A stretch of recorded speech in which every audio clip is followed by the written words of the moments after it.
Hey guys, we're going to look at Acts chapter 24 today. I think we're going to do the whole chapter. We'll see.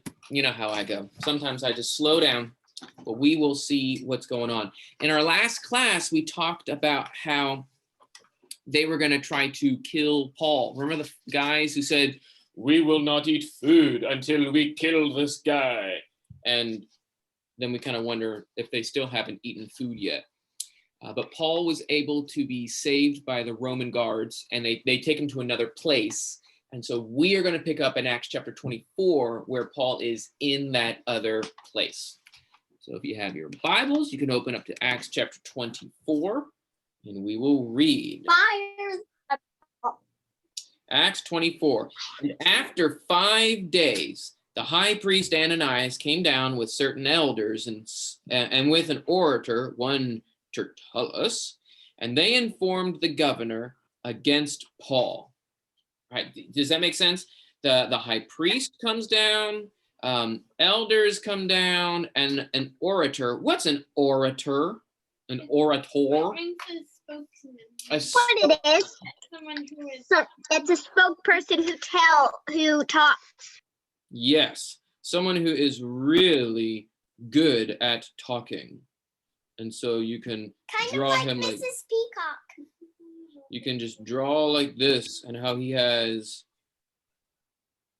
a good mouth for orating. I'm gonna give him the little baldness lines like that, and there he's got an ear. And I'm gonna give him like the Roman or the Greek toga thingy, because they were all about orating. La la la, I am a talky dude. And then here's his, I'll put a preaching hand up like that. He's orating, he's not preaching. So there he is. His name is Turtulos, and you know that because he has the letter T tattooed on his forehead. I think that hurt his speaking abilities. Okay, so there's Turtulos. I don't know why one of his arms are so squankly. Let me see if I can fix that. There's his finger. There we go. Turtulos. It's got a sling. There we go. And when he was called, Turtulos began to accuse him, saying, who is the him? Who is Turtulos accusing? Paul. He's accusing Paul. So let's read the accusation against Paul. Okay, but before he does it, even if you don't agree with what they say about Paul, why are they upset with Paul? What's going on? Can you remember? They think that he was doing something with someone. Okay, they think Paul was doing something with someone. What else? Really, they're angry at him. They think he was saying bad things about God's law. Yeah, they don't like what Paul is saying about God's law. Actually, I'll start drawing that later. That's a good description. Thomas, what were you saying? They didn't like what? They didn't like that he was preaching the Bible. Yeah. And well, no, I won't. Don't say the Bible, because they believe the Bible, right? He's preaching the gospel about Jesus. That's probably a more specific way. They don't like the gospel message about Jesus, which Paul says is a part of the Bible and the law, and they say is not a part of the Bible and the law. Do you think the Romans care? No. This is a weird thing to bring to a Roman court. I think Paul knows that. All right, let's read what he says. Seeing that by thee we enjoy much peace, and that by your providence evils are corrected for this nation, we accept it in all ways and in all places, most excellent Felix, with all thankfulness. They are buttering him up. They're talking to a man named Felix. They're calling him most excellent. They're saying that he protects them from evil. He helps them have peace. They're trying to make it sound like they really like him, okay? They want to make sure. He won't get mad. Yeah, they don't want Felix mad, right? And so he is trying to sound humble as he's about to accuse Paul. Oh, that made his mouth look weird. There we go. They are trying to make Felix feel good as they accuse Paul. But that I be not further tedious with you, a little bit too late, I entreat you to hear us of your clemency a few words. Hear us to say, not a little words. Wait, not a lot of, I don't know. I can't, Luke didn't do a Lukey there. Yeah, Luke didn't do a Lukey there, but it sounded like Tertulius was trying to do a Lukey. All right. For we have found this man. Who is this man? Paul. Paul. We have found this man a pestilent fellow and a mover of insurrections among the Jews throughout all the world, and a ringleader of the sect of the Nazarenes, who, moreover, essayed to profane the temple, on whom also we laid hold, and whom thou wilt be able, by examining yourself, to take knowledge of all these things whereof we accuse him. So that's his speech. And then all the Jews joined in the charge, affirming that these things were so. So what did they say about Paul? That he wasn't good. All right. They say Paul is a bad fellow. Let's see. I'm going to draw Paul. And it's kind of, he's got a big bump. Oh, well. I'm thinking like Paul's going, what? This is not me, right? Let me straighten up his cloak. That's not me, Paul is saying. All right, they are calling him a pestilent fellow. He's a pest. He's a mover of insurrections. What does that mean? He moves. I don't know. I think that's what it might No, be. not moves the law. What is an insurrection? An insurrection is a rebellion. They're saying that Paul starts rebellions and riots, and that he's a ringleader of the sect of the Nazarenes. Basically, he's an important preacher in the church. And that he tried to profane the temple. Did Paul do those things? No. All right. Is Paul a pest? No. No. They are. But is Paul being annoying to them? To them. They're Being bad. annoyed by him. Right, yeah. He's not trying to be annoying, but when he speaks the truth, it is annoying. What about a mover of insurrections? Is Paul starting riots everywhere? They are. They're the people who decide that there's going to be a riot. Yeah, Paul goes and he preaches the truth and they start riots.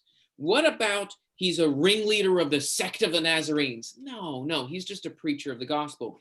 What about he tried to profane or make ugly the temple? Was he trying to ruin the temple? No.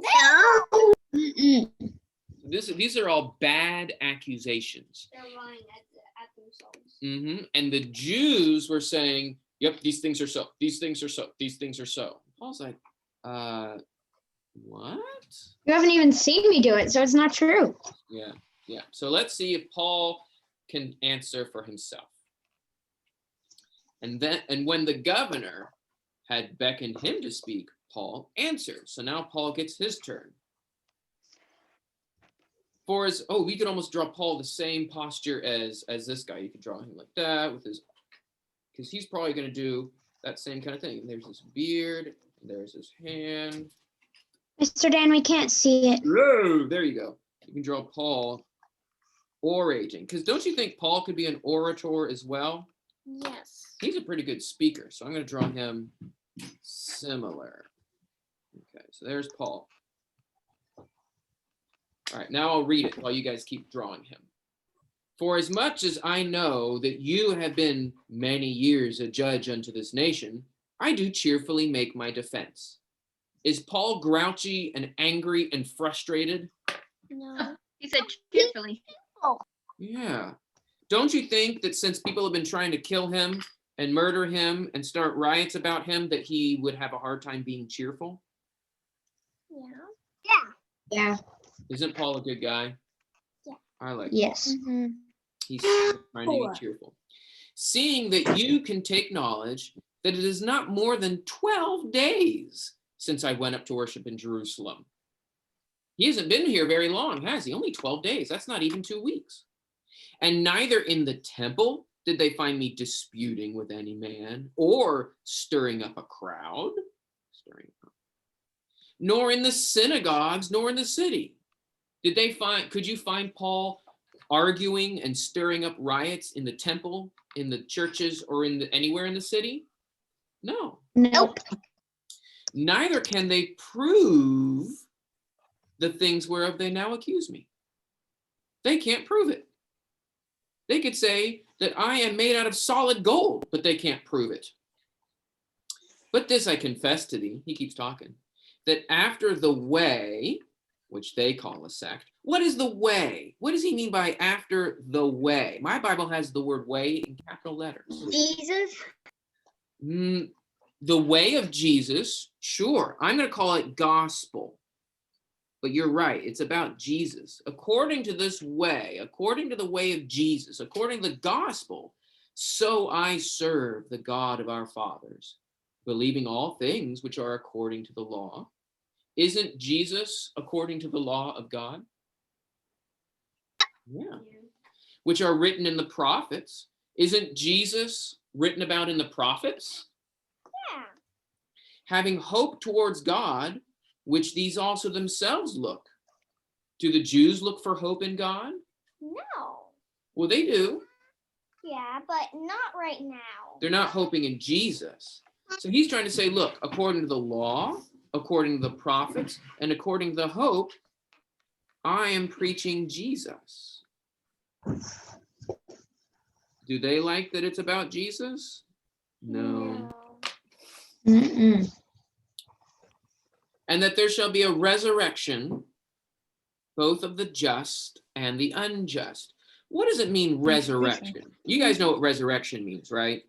It Yeah. means like a Mhm. judgment or something. Resurrection means that even though you died, eventually you're going to come back to life, right? There's the grave, and here comes the person out of the grave someday, right? And it's interesting because you come out of the grave whether you are just or unjust. What does that mean? Even if you weren't a good person. Right. And so some people are going to come out of the grave to be judged by God, and they're going to be happy. And there's some people who are going to come out of the grave and they're going to be sad. That's the resurrection, right? Mhm. So here's something really interesting.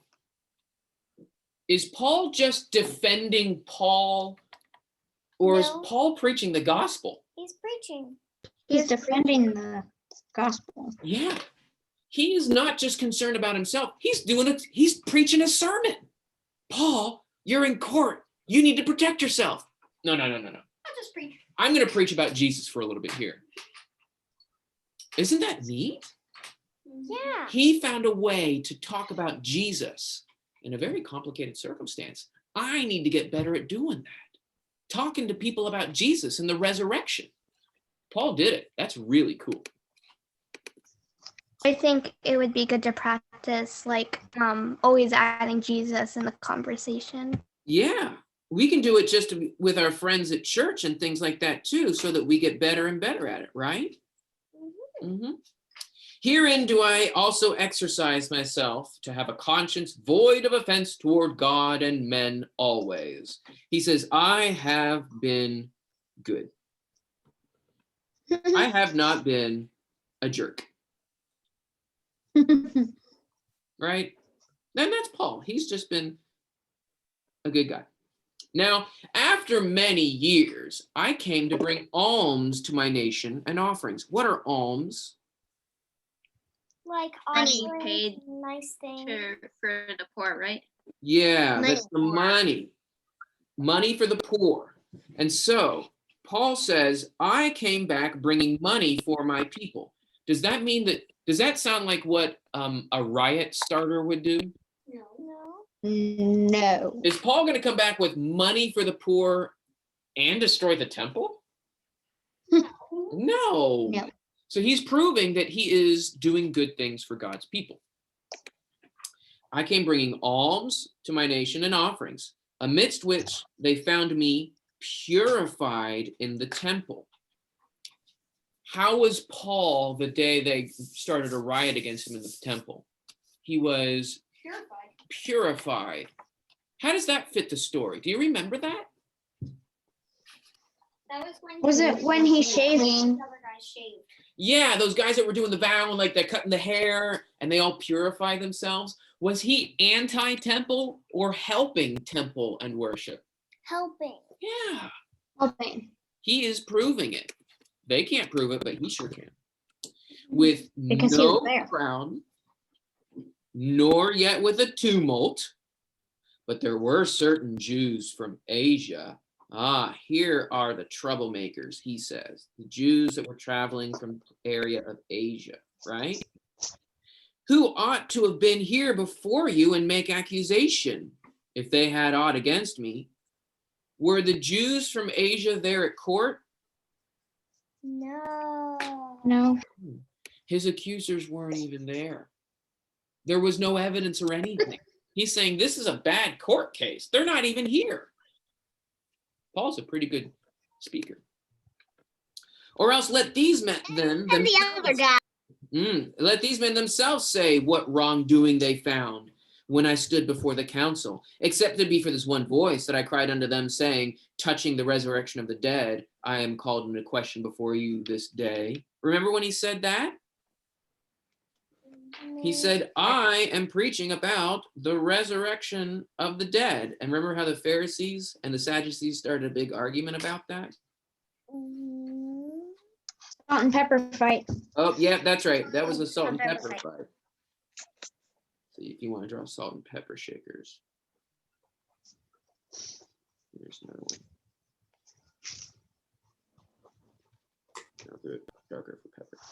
And he says, this is all that's going on. Wait, I was drawing and you didn't see it. I'm sorry, guys. There you go. The resurrection of the dead.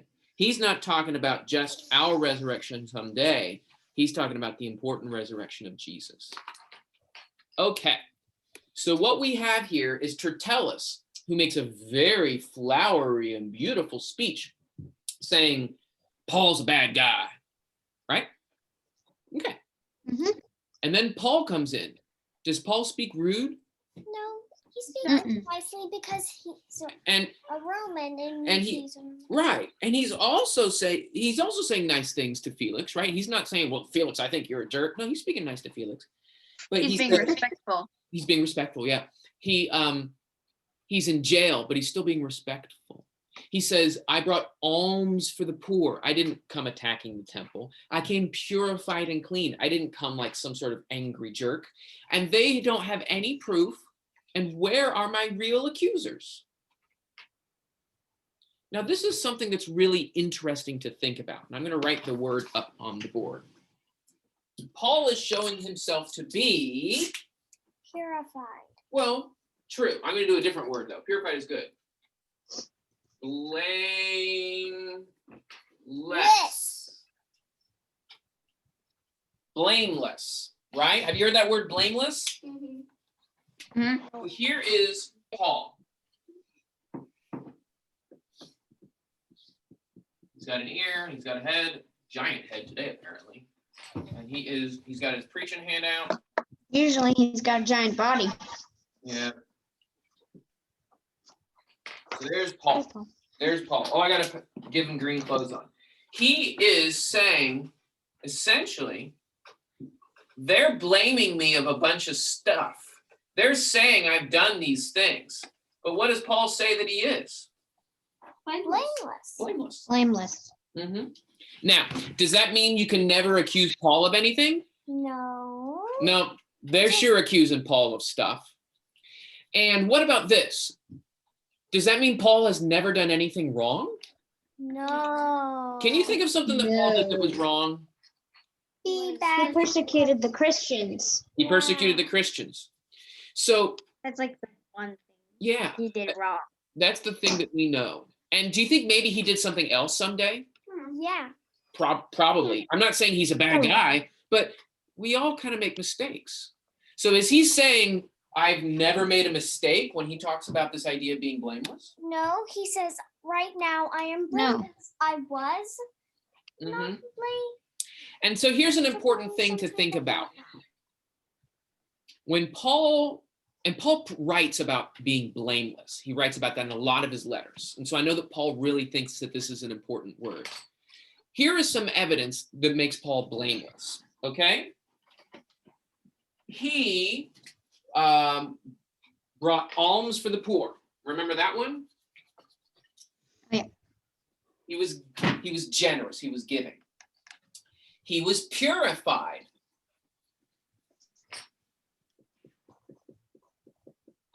He was purified, right? He tried to be pure. What else is blameless about Paul? He's been preaching. He never tries to do wrong.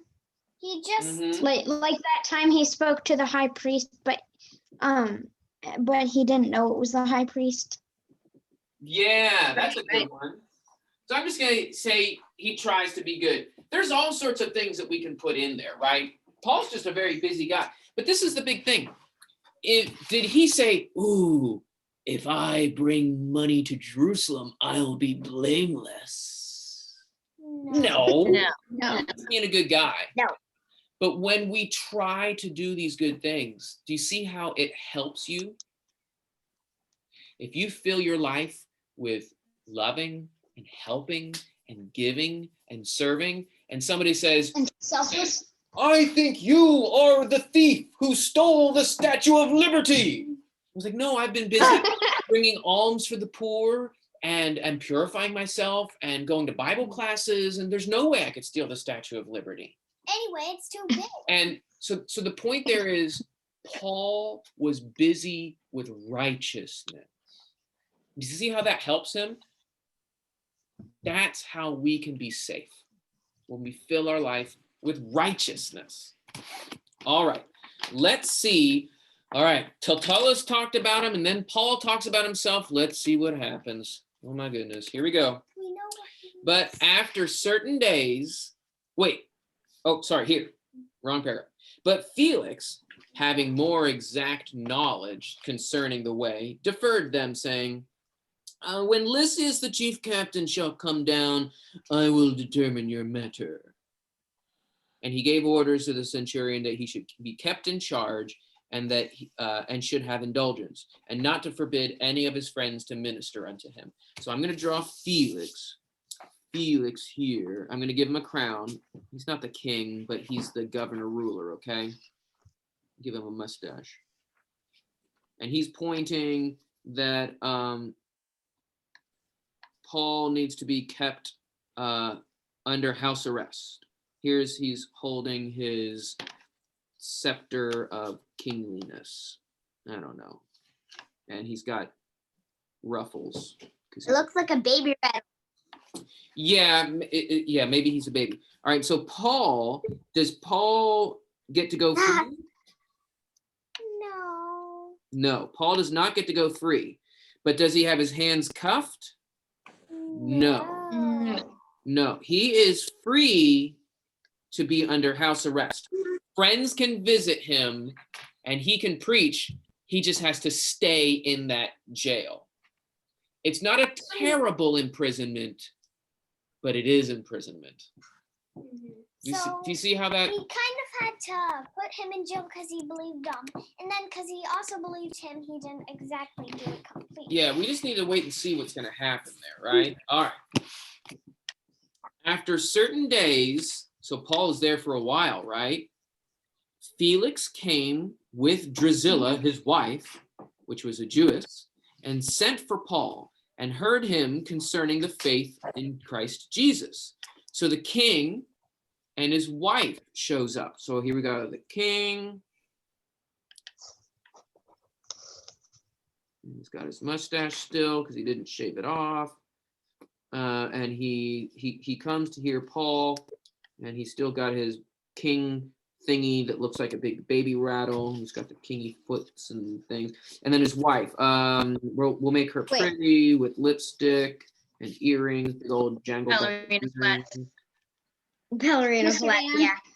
Oh, ballerina flats. Okay, so there she is, and she Mr. is Dan, standing on point. Yes, was it Felix or the king who came? Felix. Oh, okay. Felix is the governor. I'll put an F on his crown thing, okay? Felix. There we go. And there she is, and she's like ballerina-ing all over the place. And there's her hand, and she's got hair because she's got it. There we go. And so they are going to listen to Paul preach.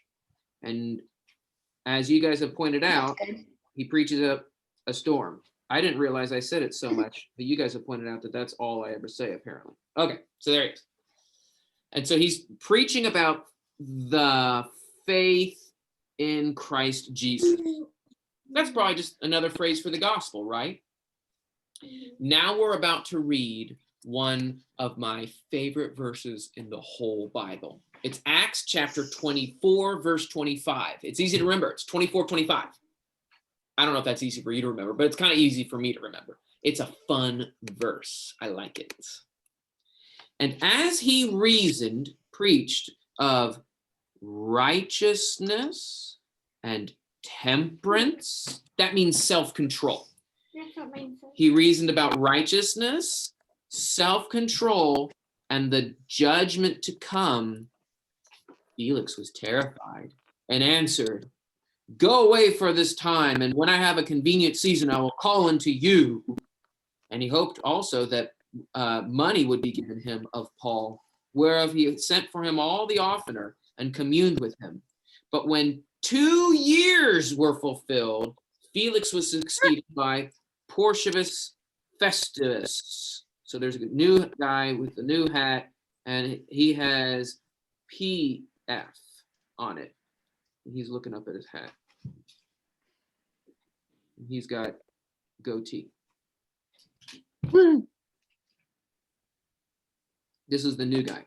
And desiring to gain favor with the Jews, Felix left Paul in bonds. Okay, so the next chapter is going to be about this guy here. And he's got sweet dimpled cheeks and just a goatee and eyebrows. There he is. All right. But this is my favorite verse. I'm going to read it again. Felix and his wife came to listen to Paul preach. And what did Paul preach about? Righteousness, self-control or temperance, and the judgment to come. And how did Felix feel? He was terrified. Terrified. So Paul preaches about, you remember the words? Can you remember what the words are? Being good and controlling yourself and the judgment. Good job. Righteousness or being good? I'll do that. Good is easier to write. Good. And then self-control, right? Yeah. Have you ever been told by your parents you need to get some self-control? Always. Yes. Yes. I still tell myself that. Then after that, you can say judgment. I have. Being good, having self-control, and judgment.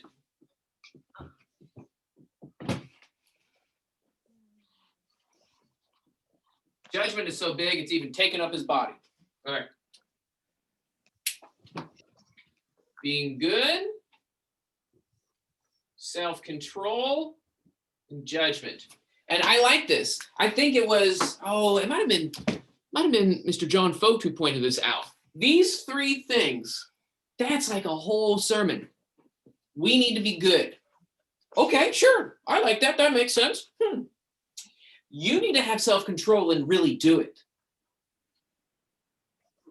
Really? Why? Why? Because there's a judgment. But I don't like that. That's Felix's reaction, right? Let's draw Felix down here. Felix man. I'll give him the Felix hat with the little bally crown things. Got an F on it. What? Oh, he had a mustache, right?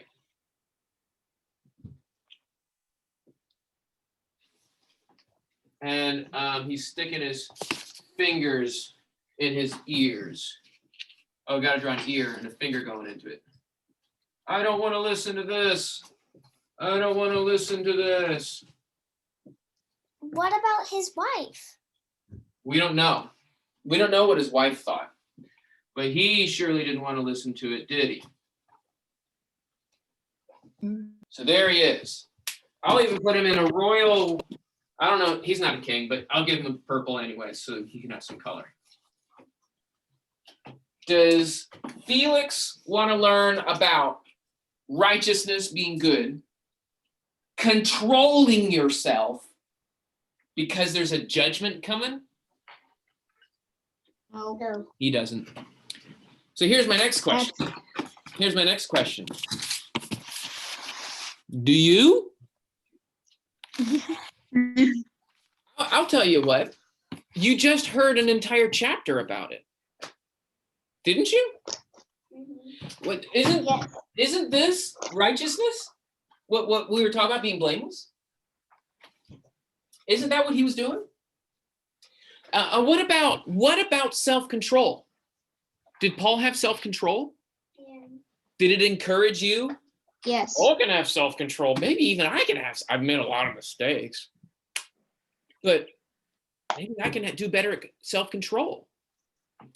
Was Paul concerned about the judgment to come? No. He knew he was going to try and be good because he had made his decision. Okay. It's kind of a yes and a no answer. No, he's not concerned because he's okay with God. Yes, that's why he's concerned, and that's why he made himself right with God. See how it's kind of mixed together?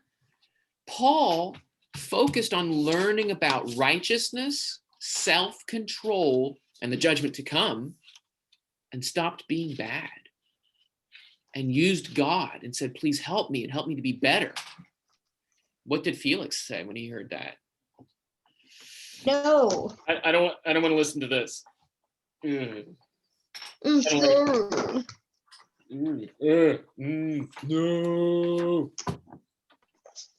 But here's something cool. You guys are listening to Bible stories.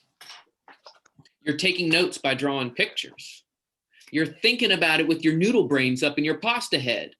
You guys are doing a good job at not doing this like Felix, right? That's awesome. That's awesome. You guys are working about righteousness and self-control in the coming judgment. That's really great. Well, Paul still stays in prison for a long time. And then when Felix goes, the next guy, whose name is Porcius Festus, comes in. And so we'll have to see what happens with him in our next class. Do you guys have any questions about chapter 24? I don't think so. If you ever hear a sermon about righteousness, self-control, and the coming judgment, are you going to act like Felix? No. No. Good. But do you think maybe if you might hear a sermon or a lesson someday and think, oh, I need to do better? Is that an okay feeling? Absolutely. Definitely. All right, well, I'm going to go, and I will see you guys later. Thanks so much for jumping into class, and I hope you have a good day. Thank you. Thank you, bye. Thank you, bye. Thank you, bye. Thank you, bye.